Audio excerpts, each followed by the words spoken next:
céu me deu, eu vou descansar. Meus olhos te encontraram, meu coração achou bem, e com o amor que o céu me deu, eu vou descansar e eu mal posso esperar pra você me achar e outra vez fazer tudo novo. Pai, faz de mim este lugar onde o mundo possa encontrar o amor do seu Criador. Amém, Pai. Nós vemos, ó Deus, na história de Jonas, que os ninivitas encontraram o amor do Criador, através de Jonas, cujo nome significa pomba. Ó Senhor, e Tu trouxeste a paz no coração daqueles homens, através do Teu servo Jonas. Ó Deus, que cada um dos Teus servos também, Senhor, seja, ó Deus, instrumento, Senhor, da Tua paz nos corações daqueles que estão à Sua volta, Senhor. Nós Te agradecemos, ó Deus, por cada vida aqui presente, que também coloca diante do Senhor, ó Deus, seus dízimos e ofertas como sinal, ó Deus, do seu amor para contigo, ó Deus, como gratidão, tudo o que o Senhor tem feito às suas vidas, Senhor, e certamente o Senhor abençoa, como tem abençoado.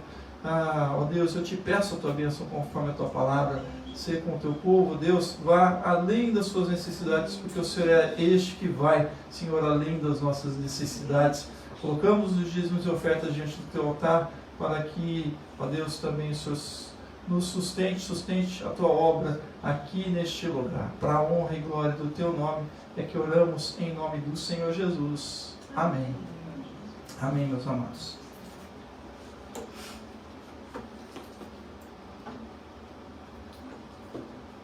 Eu quero ler. Vamos ver se eu vou conseguir fazer aqui.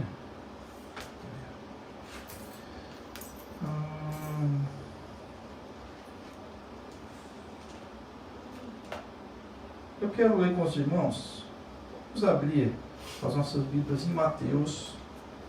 É Jonas, tá? Mas a gente vai chegar em Jonas. Tá bom? Porque são 4 capítulos, então a gente vai ler tipo assim, parte pelo menos dos 4. Tá? Se a gente não der para ler todos os 4 aqui, capítulos que são bem rápidos, muito rápido, a gente vai ler alguma coisa desses 4 capítulos. Tá? Então, eu vou fazer o seguinte: se eu não conseguir espelhar aqui, eu estou conseguindo aqui, se eu não conseguir espelhar, você espelha aí os capítulos, tá? Os versículos aí, se não der, tá bom? Para não ficar tendo que mexer nisso aqui, entendeu? E aí, se eu ficar mexendo, o que foi? Tá. Amém. A gente vai ficar aqui no capítulo 1 de Jonas, mas a gente vai ler também, mas eu quero ler um pouco rapidamente Lucas 11, 29. Oi? Não entendi. Falei Mateus? É Mateus também. Então, porque Mateus também está aqui. É Mateus 8. Tá? Então, deixa eu lá. Mateus, mas depois eu vou ler Lucas também. Tá? Então, porque são os 2 textos no qual Jesus fala sobre Jonas. Na verdade, Mateus 12. Tá? Então, Mateus 12, 39 diz: e ele respondeu, uma geração, então Jesus respondendo, e uma geração perversa e adúltera pede um sinal milagroso, mas nenhum sinal será dado, exceto o sinal do profeta Jonas. Verso 40, pois assim como Jonas esteve 3 dias e 3 noites no ventre de um grande peixe, assim o Filho do Homem ficará 3 dias e 3 noites no coração da terra. Verso 41, os homens de Nínive se levantarão no juízo com esta geração e a condenarão, pois eles se arrependeram com a pregação de Jonas, e agora está aqui o que é maior do que Jonas. Ainda Mateus 16:4. Uma geração perversa e adúltera pede um sinal milagroso, mas nenhum sinal será dado a vocês, a não ser o sinal de Jonas. Então Jesus os deixou e retirou-se. E Mateus, ainda 16:17, respondeu Jesus: Feliz é você, Simão, filho de Jonas, porque isto não foi revelado a você por carne ou sangue, mas por meu Pai que está no céu.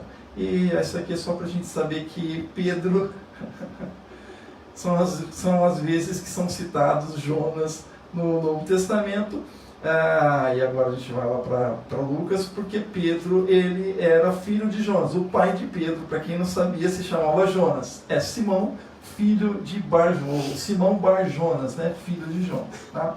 Mas em Lucas, então, no capítulo 11, verso 29, diz: aumentando a multidão, Jesus começou a dizer: esta é uma geração perversa, ela pede um sinal milagroso, mas nenhum sinal lhe será dado, exceto o sinal de Jonas.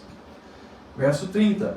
Pois assim como Jonas foi um sinal para os ninivitas, o Filho do Homem também o será para esta geração.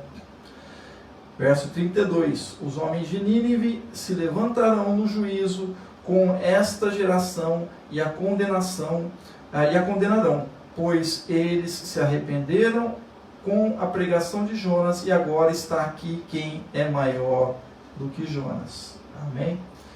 Vamos orar, depois a gente vai entrar aqui em Jonas. Obrigado, Pai, mais uma vez pela Tua palavra.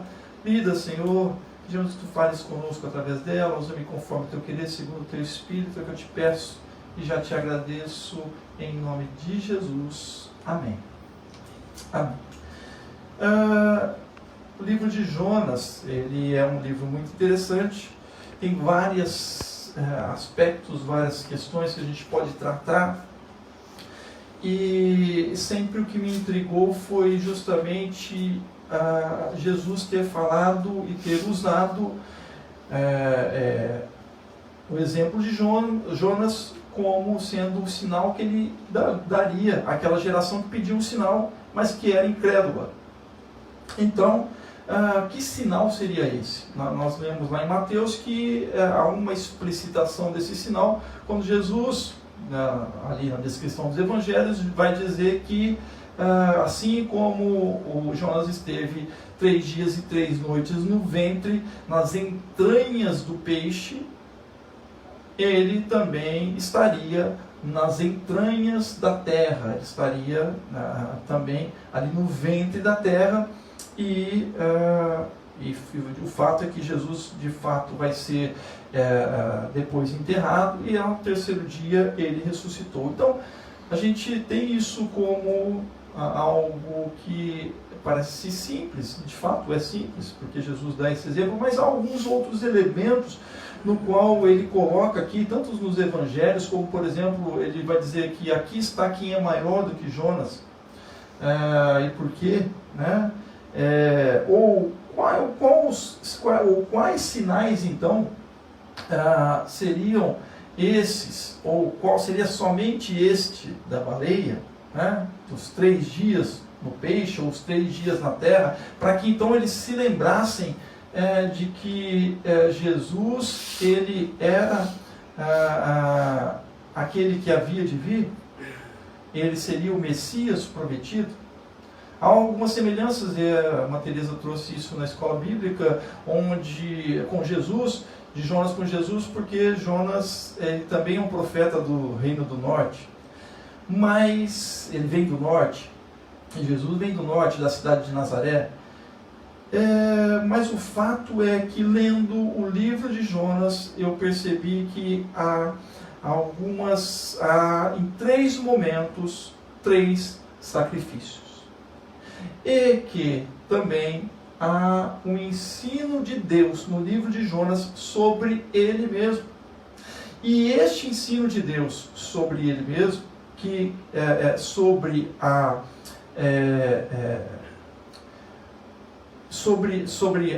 justamente sobre a sua graça e sua misericórdia, que Deus é gracioso e misericordioso, é justamente o ensino que eu pude perceber maior, trazido pelo livro de Jonas. É o que eu quero trazer nessa noite, que Deus é um Deus de graça e misericórdia. Então, quando a gente vê justamente Jesus fazendo um apontamento com Jonas, nós vamos ver que tem tudo a ver. Jesus vem, né? O nome Jonas significa pomba. E fazendo uma referência nas passagens onde há a referência de pomba, a gente lembra de Noé, que solta uma pomba.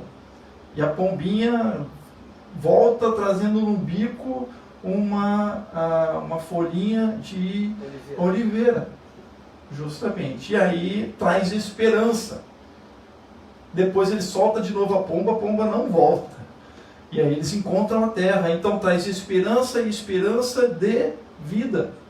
Deus acha graça em Noé. Então nós vemos há uma referência aqui já. E quando Jesus é batizado por João, às margens do Jordão, no Jordão, nós lembramos também que o Espírito do Senhor, ou o Espírito Santo, ele desce sobre Jesus com uma forma corpórea de uma pomba. Então, de certa forma, Jesus é o portador desta pomba, né? Essa representação aí do Espírito Santo que desce sobre ele. Depois ele faz uma promessa onde todos receberiam, e a gente vê essa promessa, uma promessa da descida do Espírito, nós vimos, né, em Joel, a semana retrasada, mas nós vemos em Jesus que Jesus é o portador, então, desta pomba, que ele faz então esta comparação e o sinal que ele dá com Jonas. E que sinal é esse? Que sinal é esse? O que entendemos então, como vamos entender que Deus é um Deus de misericórdia? Tem tudo a ver porque Jesus faz um sacrifício por toda a humanidade, por todos nós. Em Jonas há uma afirmação de 3 sacrifícios. No primeiro capítulo, quando nós lemos, nós vamos ver que, eu já contei um pouquinho nessa história no momento dos dízimos e ofertas, que Jonas então tenta fugir da vontade de Deus, onde Deus manda ele para Nínive, que era a cidade dos assírios, a capital assíria. Os assírios foram aqueles que no ano 722, obrigado, irmã Teresa, eles vão invadir o reino do norte, Samaria, e vão, na nossa linguagem, passar o carro mesmo, destruir tudo, levar os cativos. Então, os assírios, se você pegar os livros de história, você vai ver, vejam na Wikipedia, vejam aí na internet, você vai ver que os camaradas, eles eram cruéis mesmo, para aterrorizar qualquer inimigo, para os inimigos temerem diante deles. Eles eram, se você pensar em alguma pessoa, algum povo cruel da antiguidade, a gente às vezes pensa, né, nos vikings, os povos bárbaros, vikings eram fichinha perto dos assírios. Dá uma lida lá que vocês vão ver que eles eram um povo cruel. Então, se a gente pensar dessa forma, vai haver estudiosos que vão dizer que esse momento de Jonas, ele se passa no momento antes, né, o escrito de Jonas antes desta tomada da cidade de Jerusalém, de Samaria, do Reino do Norte, porque quem dominava os povos naquela época, quem era o terror, né, eram os assírios. E aí ele recebendo a notícia de Deus para ir na capital assíria, que era Nínive, e falar da mensagem de um outro Deus, do Deus do inimigo, que esse Deus ia destruí-los se eles não se arrependessem, se eles não mudassem as suas vidas ali, de violência, Jonas certamente pensou, se a gente vê por essa ótica, olha, não vai dar certo isso. Eu vou lá, eles vão fazer de mim o que eles normalmente fazem, ou pior, com os seus inimigos. Vão me empalar ou outras coisas mais lá. Talvez a gente não tem certeza disso. Não sabemos se é isso. Mas o fato é que poderia ser, né? Jonas ir lá no inimigo. E então eles poderiam matar. Talvez com medo. Ou talvez alguns poderiam dizer que, como o próprio Jonas vai dizer no capítulo 4, quando Deus então, eles se arrependem, e aí Jonas vai dizer, olha, eu sei que o Senhor é misericordioso, e que então isso iria acontecer. Ou seja, Jonas então não gostaria que isso acontecesse, porque não queria que os inimigos eles então fossem salvos, fossem libertos da morte. Mas o fato é que então nós vemos 3 sacrifícios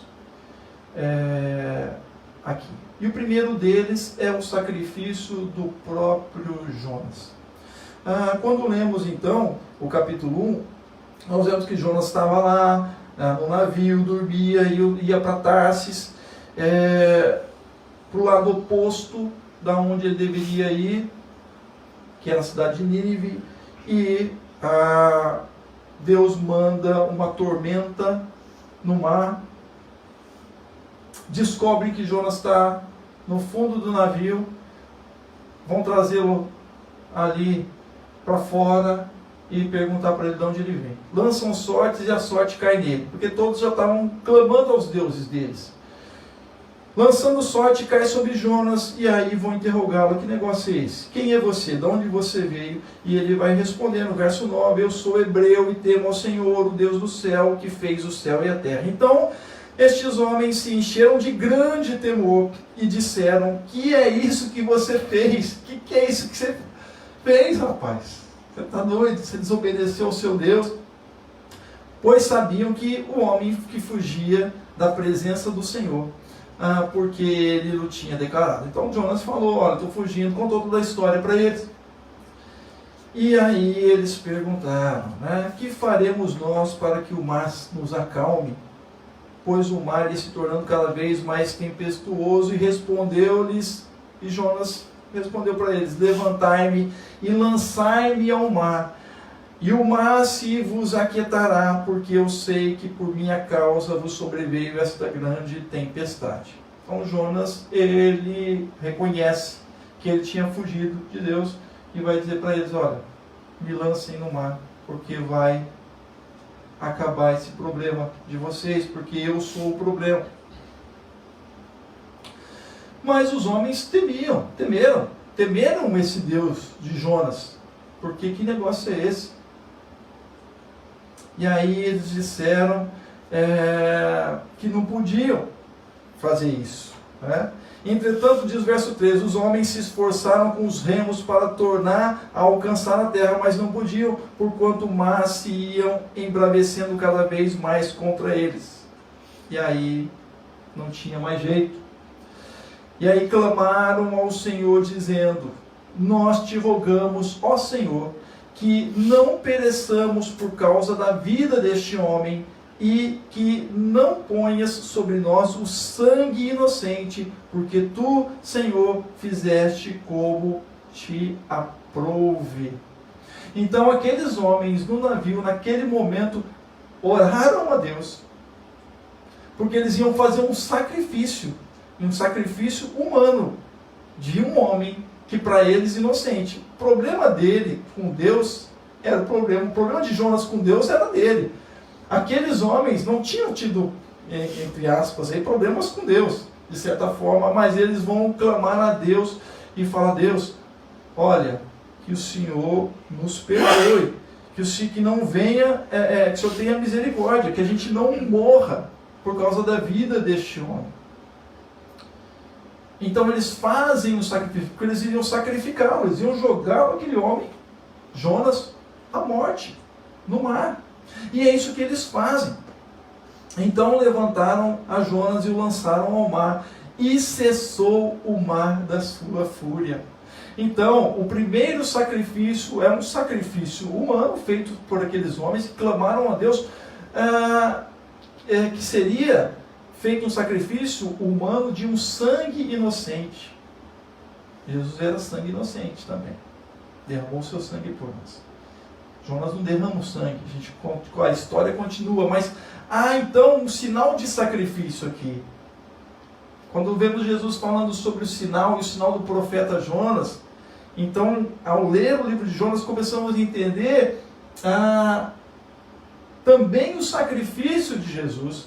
Jesus se sacrificou por nós, Ele morreu para que nós tivéssemos vida e vida eterna. Aqueles homens, ao lançarem Jonas no mar, pedindo a Deus para que não os tomasse por culpados disso,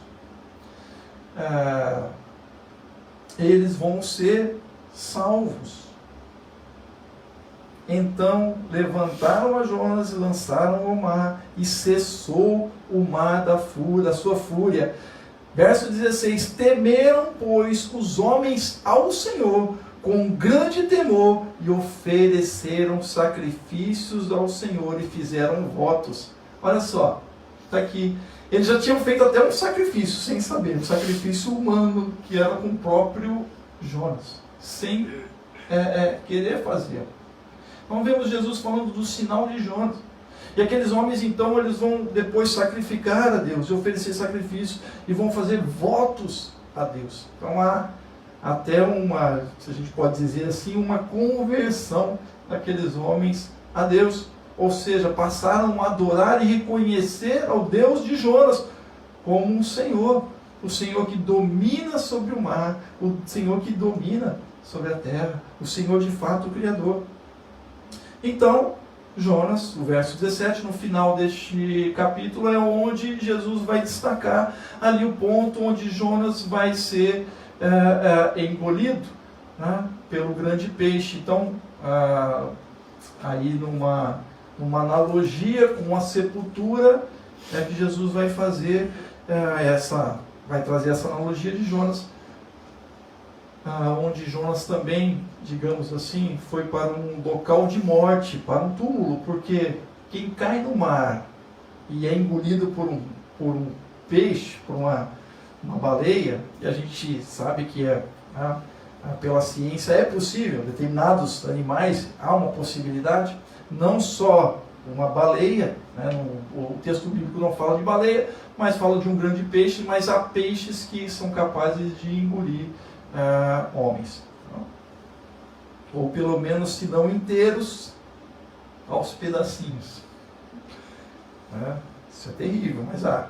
Então o Senhor deparou um grande peixe para que tragasse a Jonas, e esteve Jonas 3 dias e 3 noites nas entranhas do peixe. Deus é Deus misericordioso, Ele começa a mostrar e demonstrar a sua misericórdia desde o primeiro capítulo de Jonas.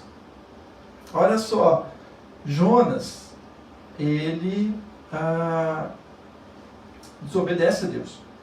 Então, Deus tinha outros profetas, não é verdade?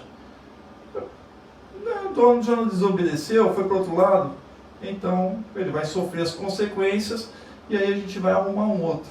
Eu vou arrumar um outro, colocar outro no lugar dele. Deus pode fazer isso? Amém, não pode?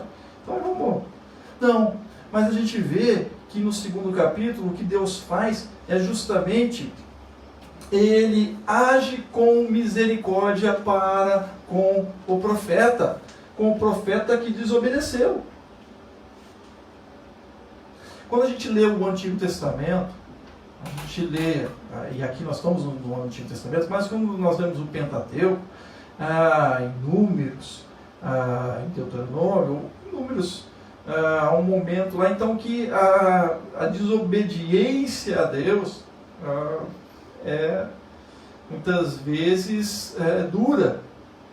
Há um juízo de Deus muito duro e muito severo para com aqueles que desobedecem a Ele.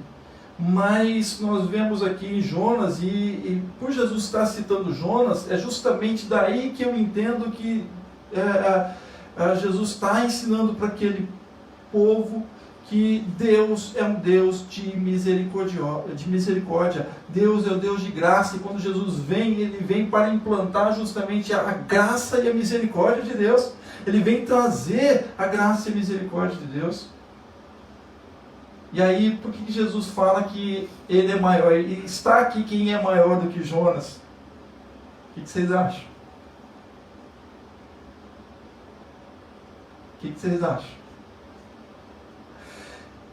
Eu entendo que Jesus vai dizer que ele ali está quem é maior do que Jonas, não somente porque ele era o Filho de Deus, mas porque ele decide obedecer a Deus e encarar a ordem de Deus, a missão que Deus havia dado a ele. Jonas foge, não é verdade? E Jonas só vai cumprir a missão dele quando ele vai ser ali salvo pelo próprio Deus, vai ser cuspido pelo peixe, vai ser vomitado pelo peixe na praia de Nínive, e ele vai dizer, poxa, agora não tem para onde correr, eu tenho que fazer isso, não é verdade? Mas de certa forma ele não quer, e o tempo todo a gente vai ver que até no quarto capítulo, no último capítulo, Jonas, ele não está muito contente com esse negócio não, mas Jesus, diferentemente de Jonas, ele vai se implicar na sua missão. Por isso Jesus é maior do que Jonas. Está aqui quem é maior que Jonas. Ele aceita o desafio, ele aceita fazer a vontade do Pai. E aí a gente vê na trajetória dos evangelhos sempre Jesus dizendo que eu estou aqui para fazer a vontade do Pai. Ele ora ao Senhor sempre para que seja feita a vontade do Pai e não a dele. No momento em que ele está no Getsemane, ali no momento de dor, no momento de sofrimento, no momento de angústia, antes de ser preso, Jesus vai orar ao Senhor. Devido a tanta pressão, ele vai dizer, Senhor,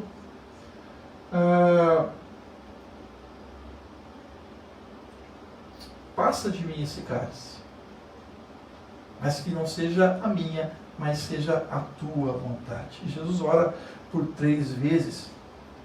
É um momento de angústia. Dessa forma nós vemos que Deus é um Deus misericordioso no livro de Jonas, porque Jonas ora também ao Senhor. E na condição de morte, na entranha do peixe, é lá que ele vai orar.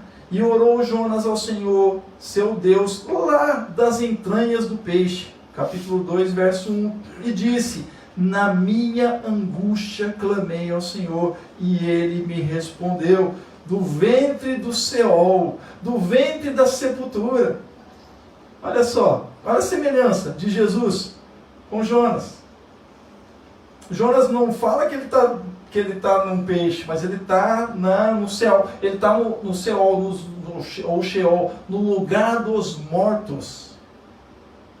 E tu ouviste a minha voz. Jesus, momentos antes de morrer, na cruz, ele vai bradar ao Senhor, e ele vai dizer, Eloi, Eloi, lama sabachthani, ou seja, Deus meu, por que me desamparaste? Mas Deus ouve o seu clamor. E Jesus ressuscita ao 3º dia. Verso 3 do capítulo 2 de Jonas. Pois me lançaste no profundo, no coração dos mares, e a corrente das águas me cercou. Todas as tuas ondas e as tuas vagas passaram por cima de mim. E eu disse, lançado estou de diante dos teus olhos. Como tornarei a olhar para o teu santo templo? As águas me cercaram até a alma, o abismo me rodeou, e as algas se enrolaram na minha cabeça, e eu desci até os fundamentos dos montes, a terra encerrou-me para sempre com os seus ferrolhos, mas tu, Senhor, meu Deus, fizeste subir da cova a minha vida, fizeste subir do lugar dos mortos.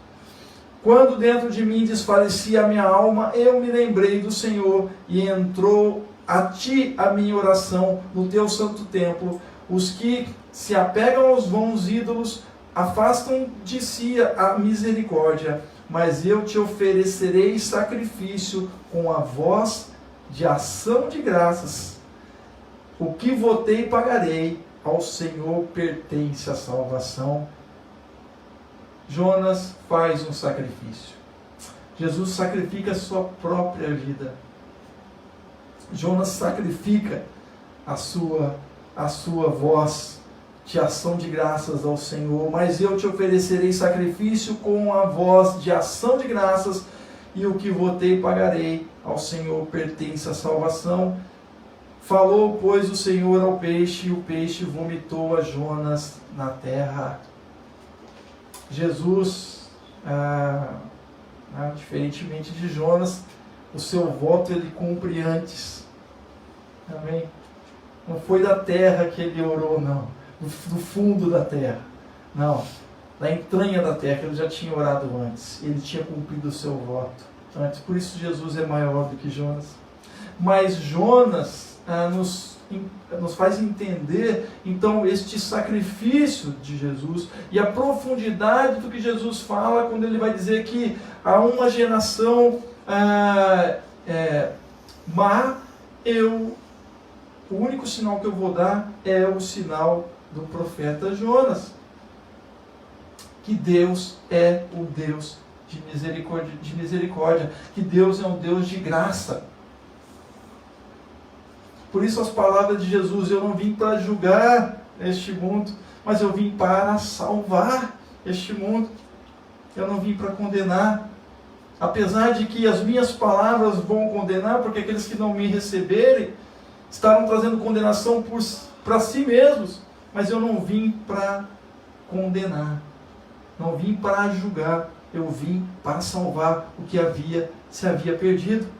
Jonas tem esta missão de salvar aquele que se havia perdido, porque Deus, na sua infinita graça e misericórdia, Ele está dizendo para Jonas, para os interlocutores, para aquelas pessoas naquele momento, e Jesus também querendo dizer aos seus interlocutores: olha, vejam, vão lá para o livro de Jonas, que vocês vão ver que Deus é um Deus de graça e de misericórdia. Estamos num novo tempo, e é o tempo em que o reino de Deus é estabelecido, mas ele é estabelecido com o seu amor, com a sua graça e com a sua misericórdia.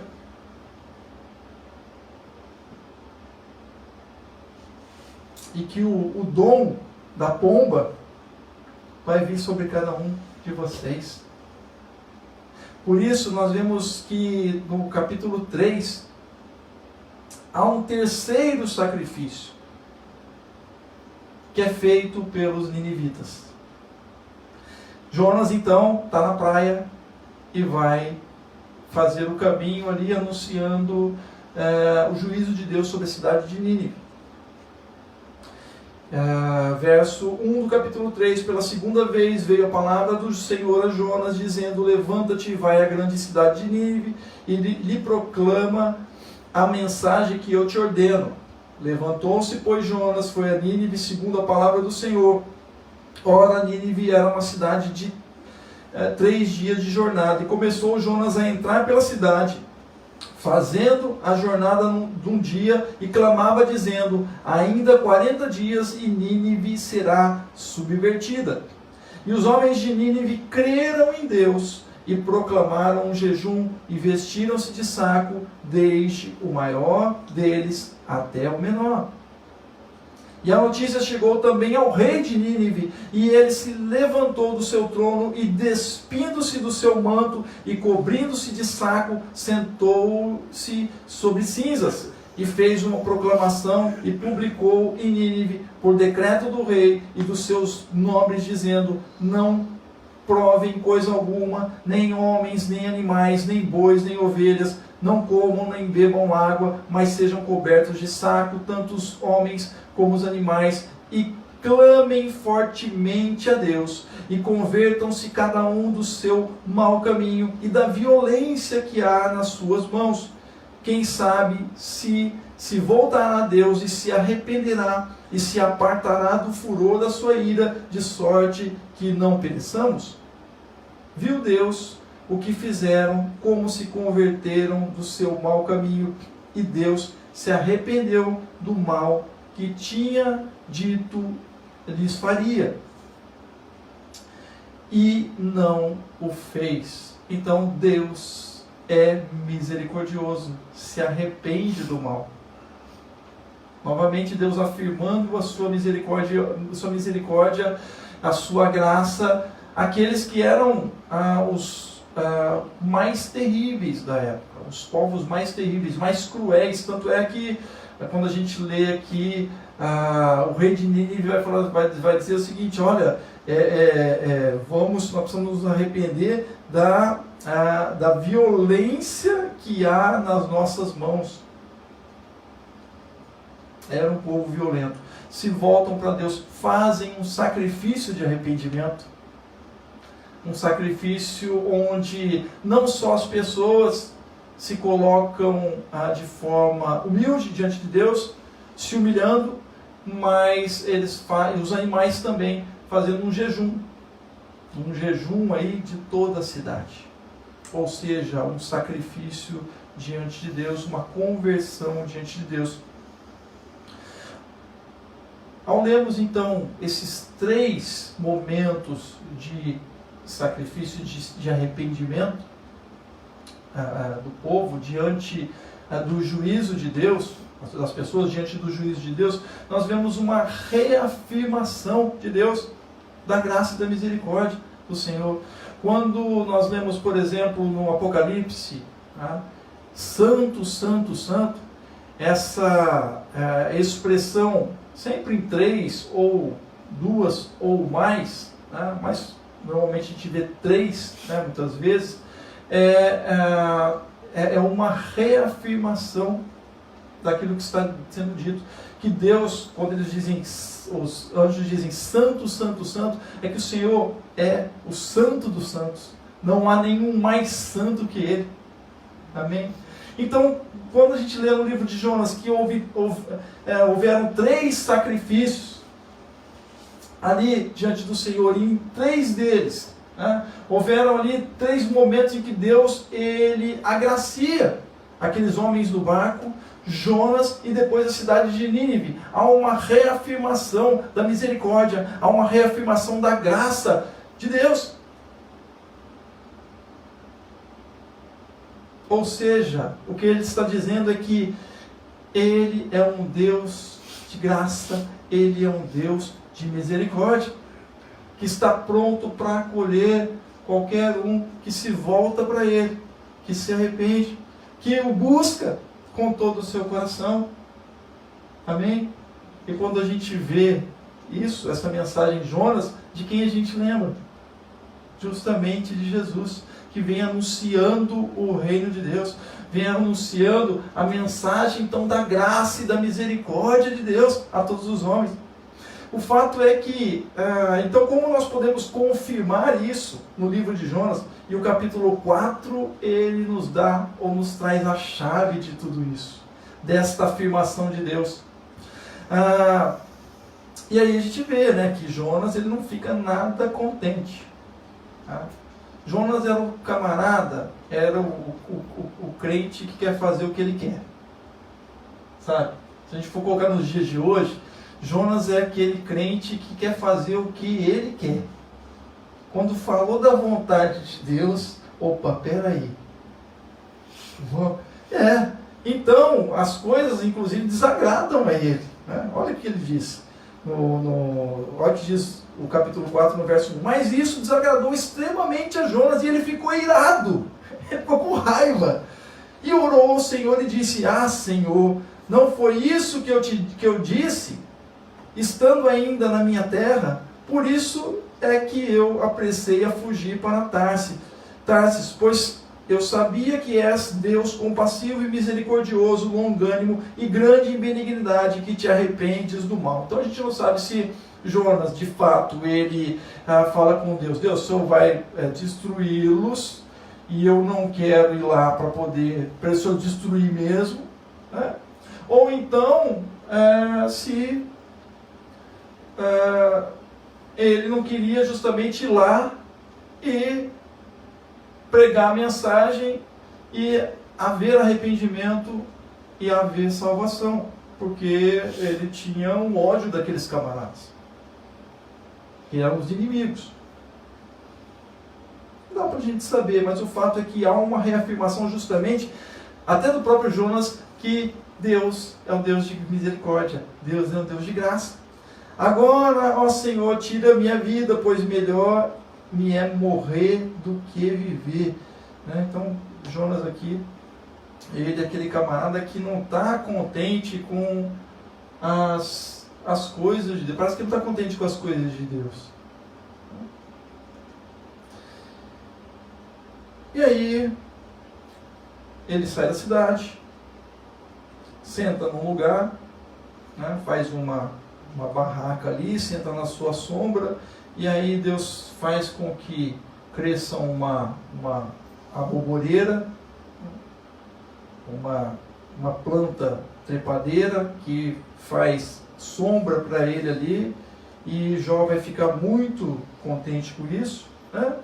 Mas depois a borboreira vai morrer. No dia seguinte, sobe a alva e a borboreira ela vai secar. E o sol vai bater forte na cabeça do Jonas. E mais uma vez, ele quase desmaia, né, diz o texto, e ele deseja morrer. E ele vai dizer, melhor é morrer do que viver. Então Deus, no verso 9, pergunta a Jonas, é razoável essa tua ira por causa da borboreira? Respondeu ele, é justo que eu me enfade a ponto de desejar a morte. Disse, pois, o Senhor, tens compaixão da borboreira, na qual não trabalhaste, nem a fizeste crescer, que numa noite nasceu e numa noite pereceu, e não hei eu de ter compaixão da grande cidade de Nínive, em que há mais de 120.000 pessoas que não sabem discernir entre a sua mão direita e a esquerda, e também muito gado. E aí quando a gente vê aqui, e a história acaba aí, Jonas não responde mais nada, mas o recado é justamente este, que Deus é um Deus de graça, um Deus de misericórdia.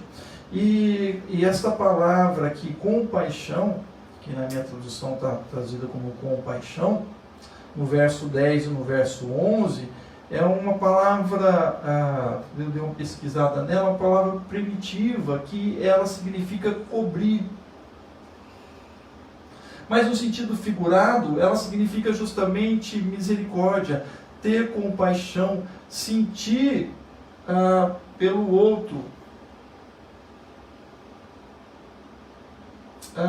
uma vontade de livrá-lo do mal, de livrá-lo. E eu fiquei pensando sobre isso. De fato, Deus, ele deseja cobrir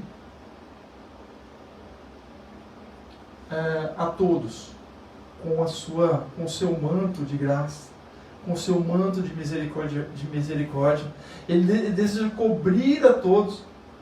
A gente não usa a expressão, né, dentro do mundo, cenário evangélico, né, de que a gente, quando recebe ao Senhor Jesus como Senhor Salvador, no plano espiritual nós somos cobertos pelo sangue do Senhor Jesus, né? Também no Apocalipse vai dizer para que a gente vista, né, vistas vestes brancas, ou seja, vestes purificadas diante do Senhor. O Senhor é quem nos purifica. Ele é o Senhor de graça e misericórdia, e quer e deseja cobrir a sua vida, cobrir a vida de todos. Mas, infelizmente, há aqueles que não desejam. Então, usando esta palavra, a gente fica descoberto, não é verdade? E é tão interessante que quando a gente vê, por exemplo, determinados, por exemplo, filmes, onde a camarada entra num determinado local lá, e aí tem uma cobertura por trás dele. Tem alguém dando cobertura.